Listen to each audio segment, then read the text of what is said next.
If you've ever grappled with whether you should say something personal or not at work, or maybe you mentioned something personal or revealing that you regret saying, well, you're not alone. It feels like over-communicating, but it's just communicating. But turns out people can't read your mind and your motivations. And so if you don't tell them, then they're going to make these all kinds of inferences that probably aren't right. That was Harvard Business School professor Leslie John. Professor John recently published a book called Revealing. Her award-winning research appears in top academic journals and the media, including the New York Times, the Wall Street Journal, and The Economist. Like me, Professor John was born and raised in Canada. And here's an interesting fact about Professor John that does not come up in the interview. Before entering academia, she was an internationally trained ballet dancer. Yes, you heard that right. She was a ballet dancer. My name is Dr. Andrea Wojnicki, and I'm an executive coach at Talk About Talk. Please just call me Andrea. I'm here to help you learn to communicate with confidence and credibility. To learn more about Talk About Talk and what I do, please click on the links in the show description. And don't forget to hit subscribe. You can also go to talkabouttalk.com, where you'll find lots of resources and see all the different ways that you can learn to boost your own communication skills. Just go to talkabouttalk.com. Now, let's jump right into my conversation with Professor Leslie John.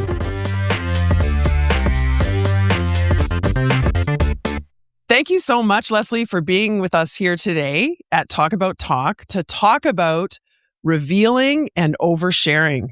Thanks so much for having me.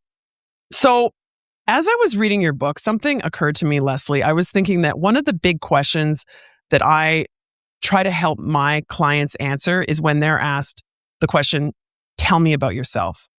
For you, I don't know if you agree with this, but for you, I was thinking maybe the big question is, how are you? To an extent, it's how are you?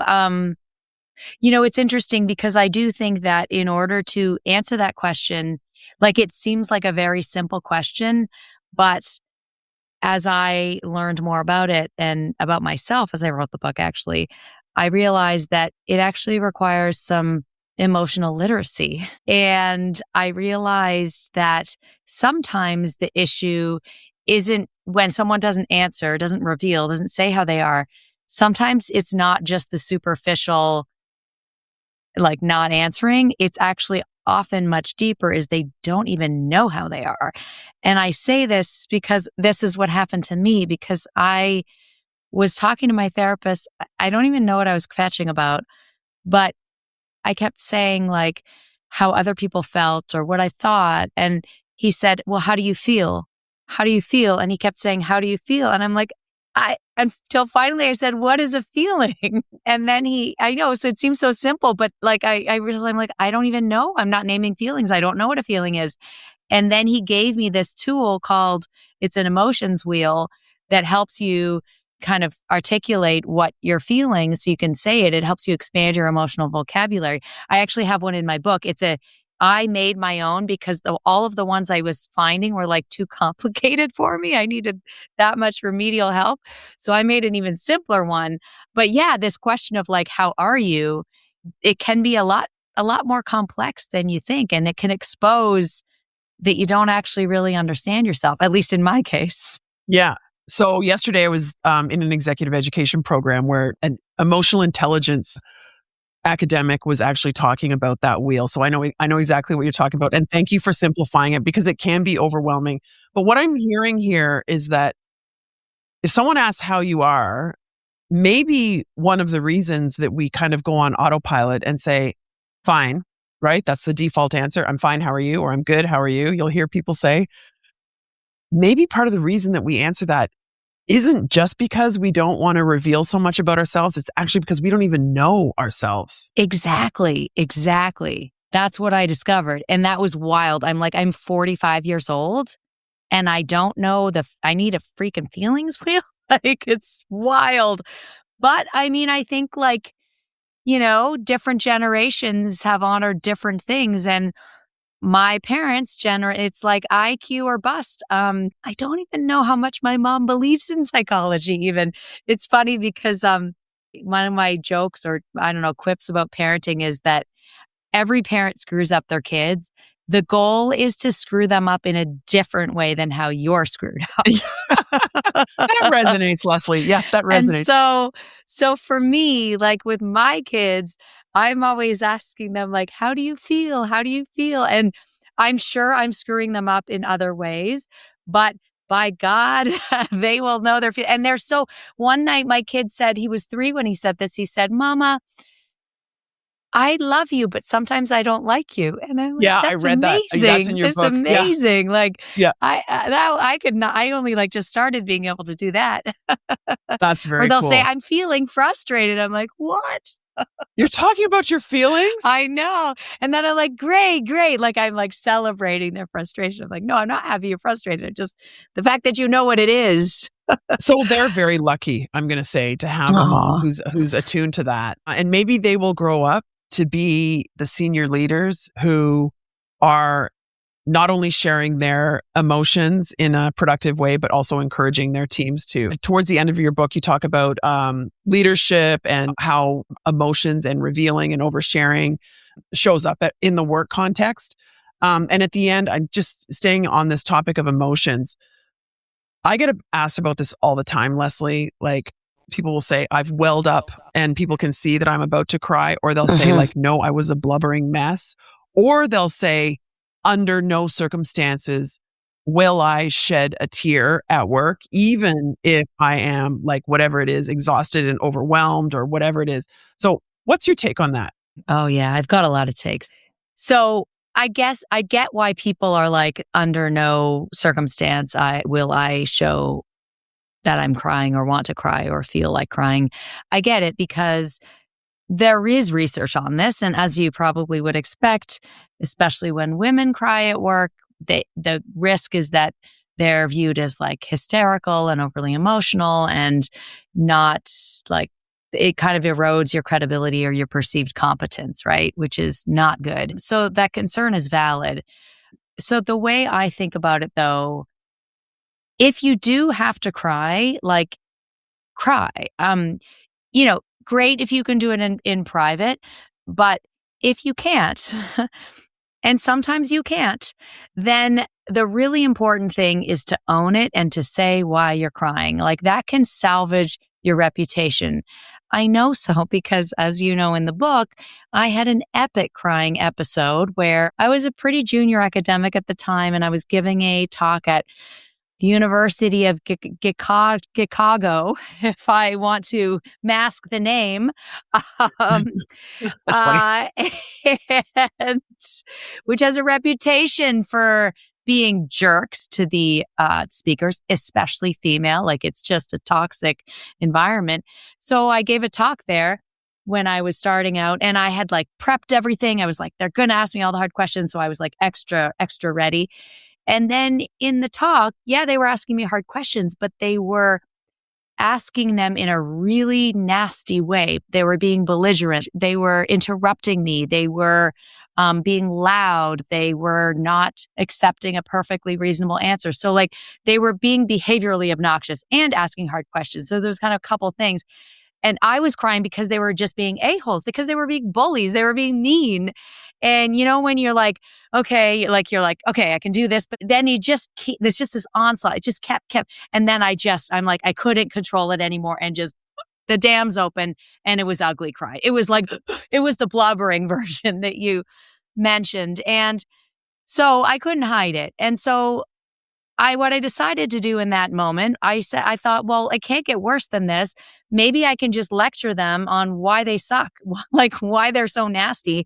And more importantly and substantively, why I'm crying and why I'm not crying. Because I thought from their perspective, they may think I'm crying because you're asking me hard questions.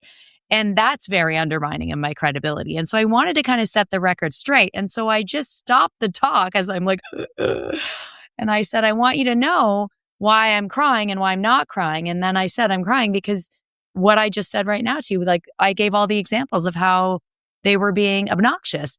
And I think that that's a way of saving it because you tie it to something it's not that you're like you're just like overly emotional. You're just like, it's legitimate.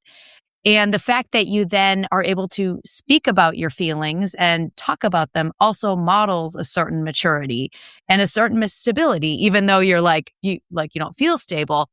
That was like an extreme version, but I think less extreme versions, and there have been studies on this where if you're crying at work, if you cry about something, if you link it to your passion for the work, if you say, I'm crying because I'm so passionate, because I care so much about getting it right, then it doesn't erode your competence.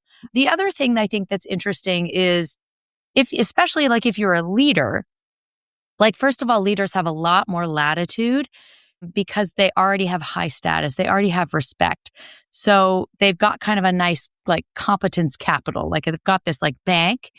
And so they have a little more leeway such that, if something horrible happens in the world that is relevant to your work, your employees, and you don't well up, you suppress welling up, you just look like a monster, right? We've seen examples of CEOs that are I'm thinking this was a while ago, but the United CEO, Oscar Munoz, no longer CEO because of this, when the person was dragged off the flight. And when he's addressing afterwards, he's just oh, this was unfortunate. There was no feeling in it. That's crazy. You need to show some feeling. So when it's expected and you don't do it, it's actually very undermining, I think, especially as a leader. Okay, I want to get into that as a leader, because you have the sentence that I've read, which is sharing is potentially the most overlooked leadership tool. I want to go down that, but first, I want to close the loop on what I would call, in my work with my clients, Leslie, I call it creating or controlling a narrative around what's going on, because there's Completely. a million ways to tell the same story, right? So yes, I see you nodding. So is another way to say what you're suggesting? Yes. Okay. Control the narrative. Exactly. Yeah. Control it. Because if you don't, other people are going to do it. And so literally you're controlling the narrative. Yeah. I think that controlling the narrative is also a hugely under-leveraged skill that people have, at all levels, but particularly ambitious folks who are looking to get ahead. And then people are well, why did that happen? Or why is that person doing that? Or why is that person crying? Or why are they so upset? And then you tell them, I am really upset right now because our entire team spent so much time on this and we're really disappointed. And I think, and then you create the narrative around it, as opposed to, look at how pissed off she is. Yeah, right? Exactly. Yeah. And so much of this, it feels like over communicating, but it's just communicating. You're going to feel like you're over communicating, but turns out people can't read your mind and your motivations. And so if you don't tell them, then they're going to make these all kinds of inferences that probably aren't right. In fact, that's another construct that I find fascinating that I encountered as I wrote the book was mind reading expectations, how it's a trait. We psychologists love measuring individual traits, and there's a trait called mind reading expectations, which is the extent to which you kind of naturally, implicitly expect that your partners or your colleagues or your friends should just know what you're thinking and feeling, which when I say it so bluntly, it sounds of course that's ridiculous. But yet, so many of us have this implicit belief. I have it. I took the scale. It's on my website. You can take it yourself. I took the scale myself and I realized I have this off the charts. But it's been so helpful knowing that about myself, because now, I realized, I have to tell my husband that I slept badly and so I'm moody today. He can't read my mind. So it often feels like over communicating. But then once you realize, oh yeah, they don't know what's going on in my head. I just have to tell them. And controlling the narrative is super important. I was just advising an exec ed participant about, this is super common. Lots of times executives come to our programs and they'll be the focus, a month-long program, and they'll be transitioning. They want to use it as a jumping point to a new career or moving within their organization. And so I work, one of the people I was just talking to, I was well, what's your story? What's your story when you go to a new employer? What's your story? Because you've got a gap in your resume now. And what's your story? And he started saying well, private equity bought us and then they found out I was redundant. And I'm okay, what's another story? And the thing is, it's there's lots and lots of different stories. You just have, it has to be true, but there's lots of different true stories. Pick the one that's a strength. Or what my publicist said in coaching me for the book, my book publicity, the question, why did you write the book? Shaylin, my publicist, said, there are many answers to that question. Only one or two are actually interesting. So really, think, choose your story intentionally. Yeah. There's a million ways to tell the same story, even a million ways that are true. So tell your story in a way that serves you. Exactly. Yes, we are aligned on that. Okay. Let's move to this idea about sharing being an overlooked leadership tool. Yeah. What do you mean by this? So I mean that leaders act as if they need to project strength, confidence, invincibility, perfection, not that they were just had to change their shirt when they left the house because there's burp stuff on it. Like they can't say that. That's how they act. And yet, again and again in research, we have found that when leaders reveal a little bit, not a lot, it's not like exposing all of your flaws, but some of them in a metered way, it actually makes their teams trust them more. It makes their teams more motivated. And it doesn't undermine their credibility, the leader's credibility at all. So why is this? Is this because we trust people when we know them better? Or like, what is it about them? Or is the revealing like a signal of, I trust you, so I'm going to share and therefore you should, it's both. All of these things. Yeah. It's super fundamental where like when I say something personal to you, something a little sensitive, like let's say in the workplace, if I was a leader, if I said, I'm working on my time management skills, that's what I'm talking about here. I'm not saying like I'm a like pathologically messy person, which is true. Like outside of this window, it's like a disaster. You're not saying that. You're saying like, I'm working on my time management skills. When I say that, there's risk to it. There's social risk because it's sensitive. And so the act of doing that is literally, I'm showing you I trust you because I'm doing it. By doing it, I'm implicitly saying, I trust you not to make a fool out of me, right? And so when I show I trust you, it makes you trust me back. And that's like the spark of like collaborations, of friendships, of intimacy, and so on, is that mutual trust. And so in the workplace, when a leader does this, so the extra thing that's going on, though, there's other things too, which is that like leaders, they can be intimidating, they can be aloof. Like even if their personalities aren't that way, the fact that they are high status and that they control resources, that they have power is intimidating to people. And so when you share a little bit of what you're working on, it humanizes you and it warms you up and it makes people trust and like you. So you already have competence, but to be trustworthy, to be really an admired person, it's not enough to be perceived as competent. You also have to be beloved, which is warmth. And basically revealing is a way to show that you're warm too. Exactly. Okay. So imagine that there's a successful leader out there listening to us right now, Leslie, and they're like, okay, I want to try this. What are some things that they can do that aren't gonna sound like they're coming out of left field? Like, what the heck? Did this person just listen to a podcast or read a book? Like something that would sound like, how would you get started in doing this? One area is in the context of if lots of people do 360 feedback. So if you're trying to get honest feedback from your teams, a typical thing that people will do, leaders will do, is they'll basically be like, please tell me the honest truth. I can take it. I respect you. It's anonymous, blah, blah. That doesn't work. Just assuring someone that I can take it, like makes me actually think you can't take it. So, but what does work, and this is research out of Wharton, they actually did a study with leaders where they randomized half of the leaders to just do that, the normal, and the other half, they got them to share a little bit of something they're working on. I'm working on time management. I'm working on organizational skills. Sometimes I feel a bit nervous public speaking, these things like mild, but work-related weaknesses. So when the leaders did that, the feedback they got was way more helpful. Like people were actually comfortable giving them honest, helpful, constructive feedback. So that's one thing that you can do immediately in that context. There's other opportunities. Like, are you thinking of like kind of rapport building?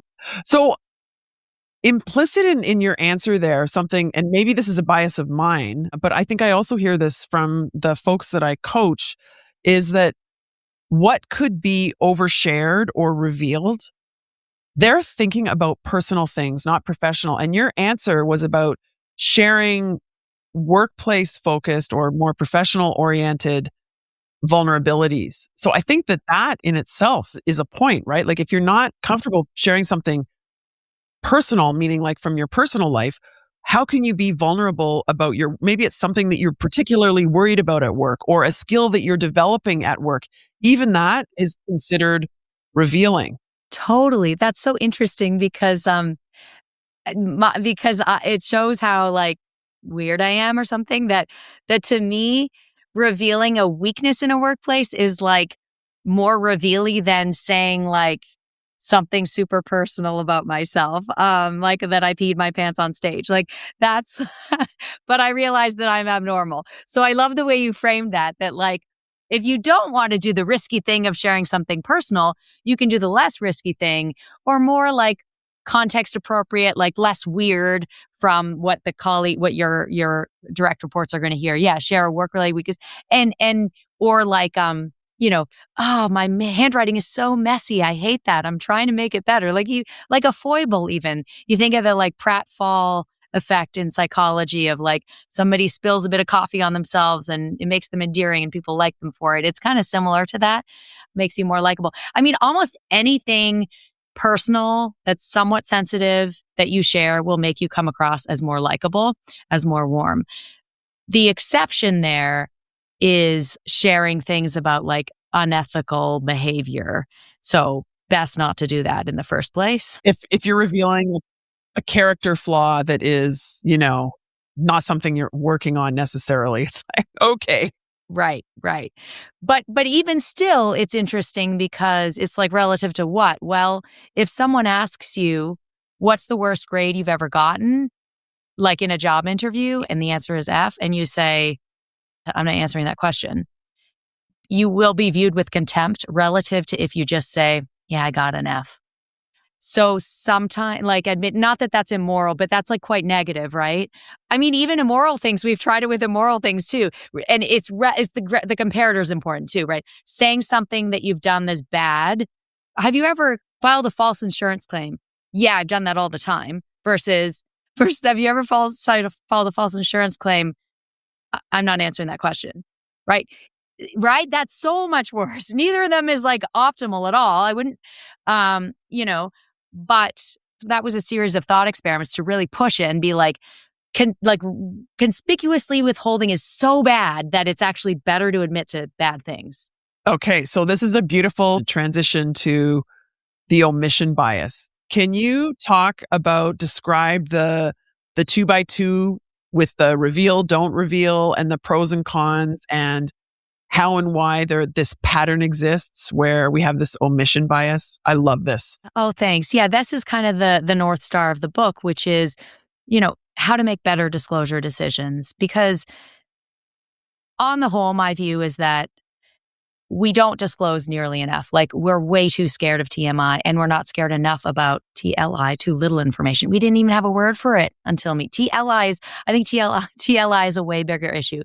But yeah, TMI can be problematic. So how do you decide? How do you adjudicate these decisions better? Like, do you tell your boss you have ADHD? Well, you might get accommodation, but they could discriminate against you. Another example would be, suppose like you came up with some idea for like a new product or some innovative sourcing supply chain or whatever the idea is, and it took a team to bring it to life, but it was your idea. And you hear your colleague say to the boss, oh yeah, it was a team idea, teamwork. And a part of you dies inside because you're like, I love my team, but it was my idea. And so like, what do you do? How do you even make that decision? Like, do you speak up or not? Well, when I ask people to consider these types of dilemmas, the number one thing they think about, their mind immediately goes to the risks of revealing. So it'll be an awkward conversation.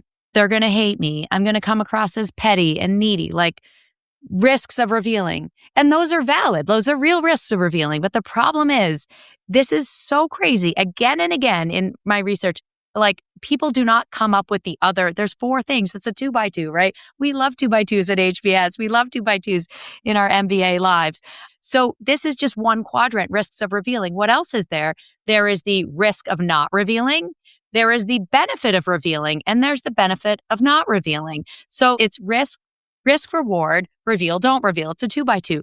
And what the omission bias tells us is that the omission bias means that we're kind of really very, very sensitive to bad things that happen in the wake of things we did. So in disclosure terms, that means we really beat ourselves up for unfortunate things that we shouldn't have said. Regrettable disclosures, okay? Because that's a sin of commission. On the other hand, not revealing something we should have revealed, like praising a colleague who we think is amazing, withholding praise, or not telling our crush, not having the guts to tell our crush in college that we love them, like not disclosing, that's a sin of omission.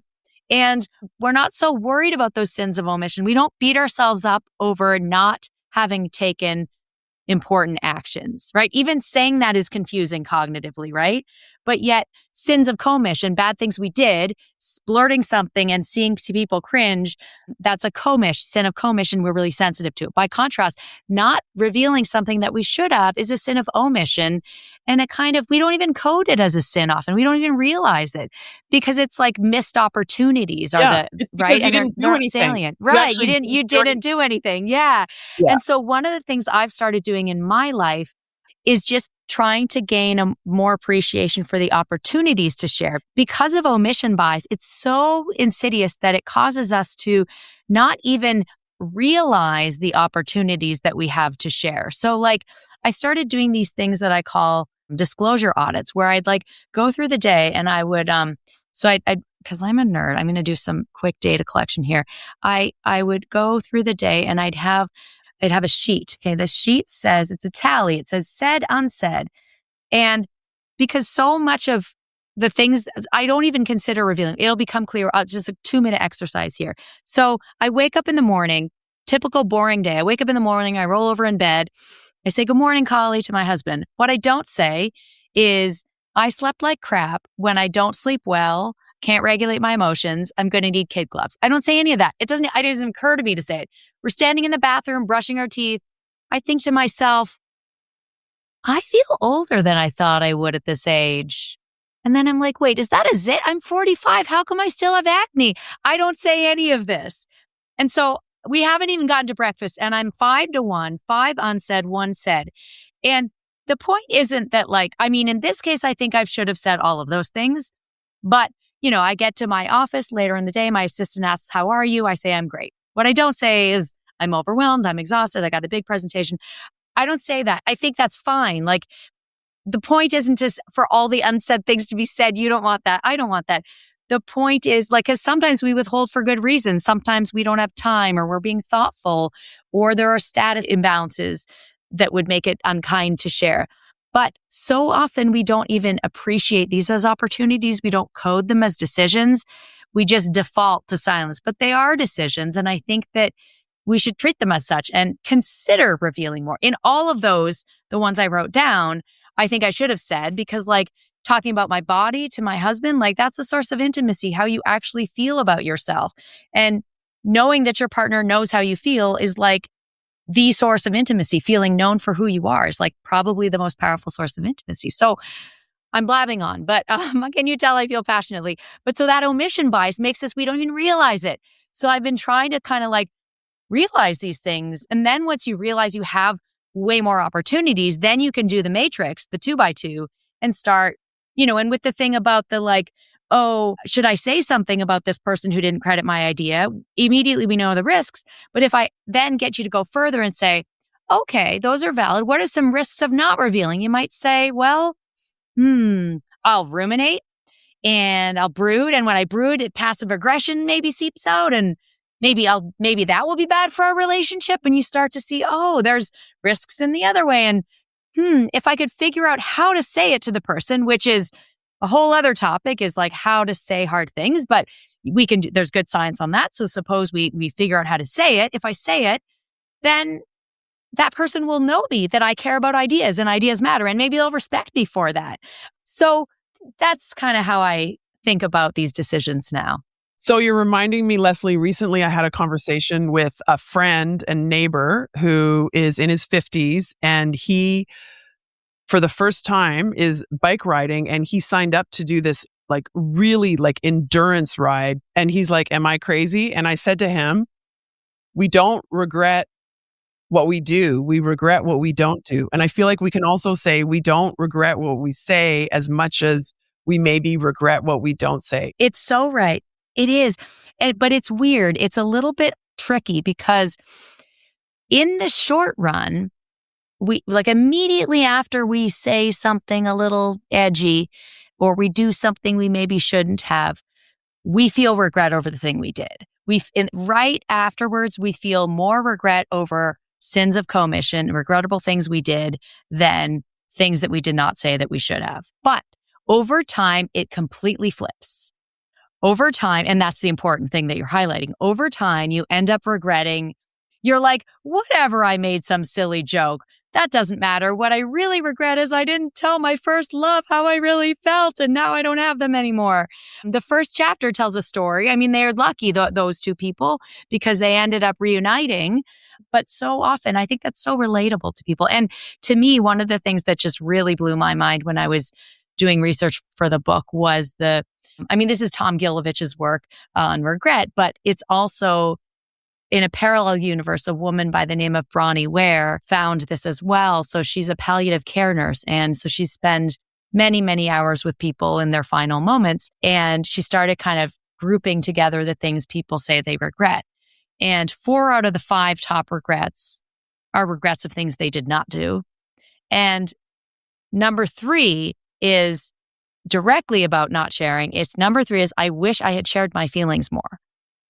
I mean, just read that chapter and you will be revealing more. So, Leslie, I want to talk to you a little bit about personalities. So in your book, you talk about the revealers who may err on the side of TMI and maybe concealers who err on the side of TLI, and the assumptions that we make about the types of people who share and don't share. Can you summarize for us, I guess, what the mistake is, the mistaken assumption that we make, and what the data actually shows you? Yes. So when I ask people, what personality trait do you think is most associated with revealers? People say extroversion. But that's what I call the extroversion illusion, because I tested this because this research didn't exist. So I'm like, I'm going to figure this out.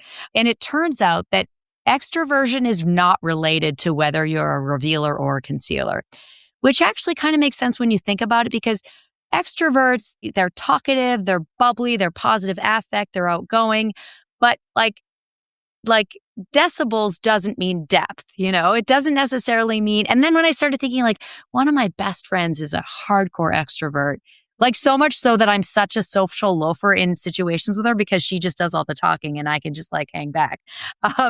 And she says this public, like she struggles with vulnerability. So by contrast, I'm kind of more introverted. I've become more extroverted, but I'm more introverted and I'm very revealy.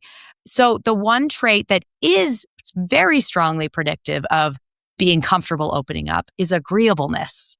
Agreeableness plays along well with others, kind of easygoing. And the reason is because a central facet of agreeableness is trusting others. People who are agreeable, just super trusting, which is me. Like it's burned me before, but I still would rather be more trusting than less trusting.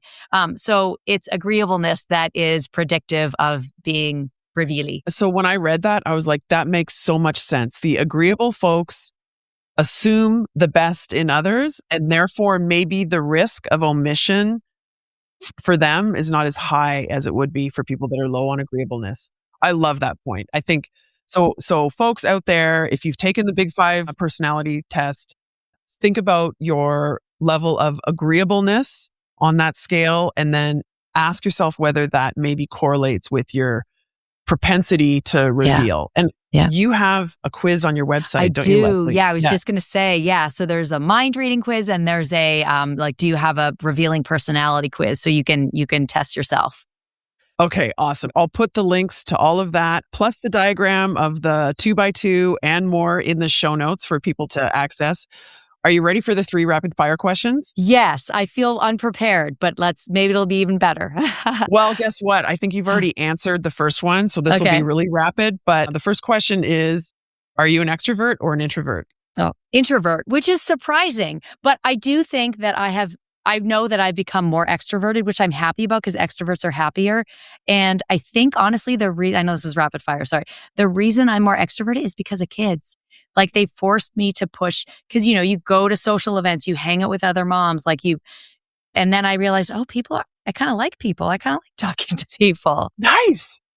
I wasn't expecting a one-word answer from a psychologist on that question. Don't worry. Yeah. Okay, this one, I have no idea what you're going to say. What is your communication pet peeve? What drives you crazy that other people do? Oh, I have so many of them. Talking too much. Talking too much is a big pet peeve because I'm thinking of my workplace and people that in meetings, they just talk too much and they may tend to be of a certain gender more likely than others. That drives me crazy when it's fine to be talkative if you have substance. Another communication pet peeve is not being grateful, not saying thank you, not saying please. Like I am like with my kids, I'm like, what was that? What do you say? That's maybe how I'm screwing them up. They have to be like, they're so polite. I put the fear You know of what God I do with in my them. kids is I just say, my kids are a little older than yours. I just say, you're welcome. And then I walk. I'm like, I'm not going to keep asking you to say thank you. We're past that point. But I am going to use my manners and say, you're welcome. That's It's a little awesome. passive aggressive. Okay. A little. Question number 3. Is there a book other than yours and a podcast other than mine that you find yourself recommending to people lately? Okay. A book. Yes. I love so many books. So the book I'm going to recommend is right here, but it's a little revealing. It's sitting here. This is the book. I have never felt so heard in my life. The book, I feel bad saying the name out loud. Should I say it? You definitely should. Okay. The book is called Adult Children of Emotionally Immature Parents. That's what it's called. Is your mom going to listen to this podcast episode? No. I hope not. Well, she doesn't believe in psychology. You said that at the very beginning. Okay, now I have to say, which is true. Now it's just going to sound disingenuous but literally the book is sitting right here. So I'm like, I can't not. No, I think she'd be like, well, I have the book because I'm a psychologist. It's literature. I'm learning. I like to learn. Like, I don't think she would, internalize it like that. I've actually had this conversation with my brother because they were coming over and I'm like, oh shit, I got to hide the book. And Will's like, no, you don't have to hide the book. She's not going to internalize it. You may want to cut this, but and this is like, I would not be where I am in my life without my parents. Like they've just given me I just live a charmed life. Aww. And I'm super, super grateful. Both can be true. Both can be true, right? Both can be. And, I'm writing the book was the best therapy for me. Like I really, as you know, in chapter 3, like there was a really big thing that I had kept from my mother and it was like this distance between us. And then we talked about it. And now like our relationship is even stronger. Like I feel like also it's helped me to maybe grow up a bit and realize, when you're a child, your parents are perfect. And now finally that I'm in my 40s, I'm like, oh, they have strengths and weaknesses just like everyone. And I don't fault, like they're just human and their strengths are just so amazing. Oh, that's nice. That's nice. So for the record, I did, and I might be in the minority here, I did not see it coming that you were describing your first person story. You were like, by now you've probably realized it was me. I'm like, what? That's so funny. I didn't know. And I even knew before I picked up your book that there was going to be a story that demonstrates the power of revealing. Like I even knew that. How did you know it? So, I guess maybe someone told you or something. I think it was in the HBS alumni bulletin summary. Oh, okay. Yeah. Okay. That makes sense. It's like you share something in the book that demonstrates the power or whatever. Yeah. So I was like, anyway. Yeah. So what about is there a podcast? Oh, yeah. Sorry. Podcast. I mean, there's just so many. I'm trying to think of, I'm looking at my phone at what the ones I've been listening to lately. I mean, I know this isn't a very original one, but I really love the Mel Robbins show. I love it because she has taught me so much by listening to it about how to communicate. Like, there's a lot of things that she does that I, as a scientist, won't do. Like the number one thing, like, I'm glad to hear you say that because a lot of people reject her podcast because of that. So I'm surprised to hear that you like it, but I think you're right. right? Like if you like put it in perspective, it's so good. And I just like be talking about my book with the media world where people are great communicators. I've realized how much in a bubble I am in academia and how much we suck at communicating. Like, try to read a journal article, right? Like, they are incomprehensible, which is so ironic because it's like we're doing all this finding new things, but nobody knows what we're finding. And so, like, I just think that all scientists should take a lesson from whether it's Mel Robbins, or not to be like hyperboles, but like communicate extremely clearly what the key thing is. And so I like it for that reason. But I agree, like, it's jumping the shark. If I would do that, like, that's totally jumping the shark. But there's so much that I've learned from it. Oh, I love that. I feel like that was a little bit revealing. It's a little bit risky as an academic to say that. Yeah, I guess it is. Yeah.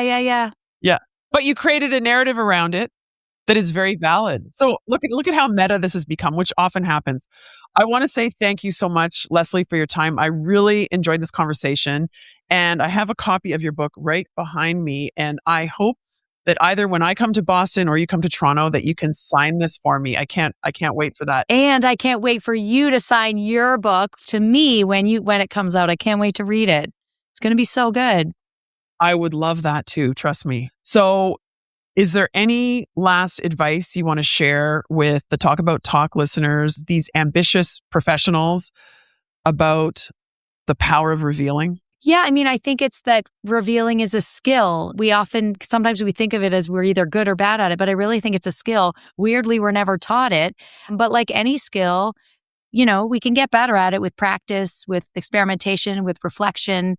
And I guess what I would say there is I always encourage people to like try sharing more, trying a little bit more, not dumping yourself, but like a little bit more, and see what happens. And also, it's a bit of a gift to occasionally feel the TMI sting, because if you never feel it, you're not doing it enough. You're not going far enough. So celebrate it when you hit that and then dial it back a bit. But that's part of the learning, I think. Fantastic advice. Thank you so much, Leslie.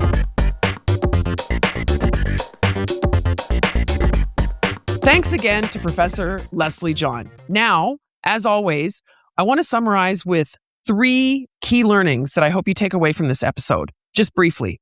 Number 1, I want you to think of revealing and deciding about what to reveal at work as a skill that you can develop. Simply listening to this episode gave you some insights and frameworks to help you do so. This is a skill that you can learn. Number 2 is our propensity to have an omission bias. I want you to really think about the 2x2. Maybe take out a piece of paper and write this out right now. A simple 2x2. So a box with a vertical line and a horizontal line through it. And on one dimension, you have reveal or not reveal. In other words, reveal or conceal. And on the other dimension, you have the pros and the cons, or the benefits and the disadvantages. The bias that we have, that Professor Leslie John highlighted, is the omission bias. So we have a propensity to believe that the cons or the disadvantages associated with revealing something are higher than they actually are.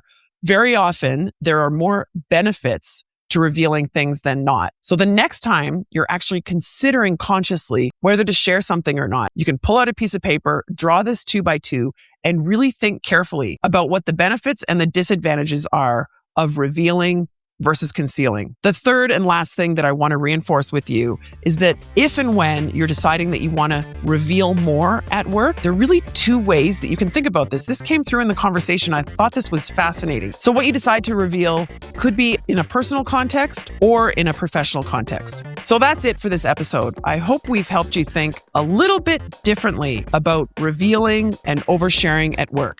Talk soon.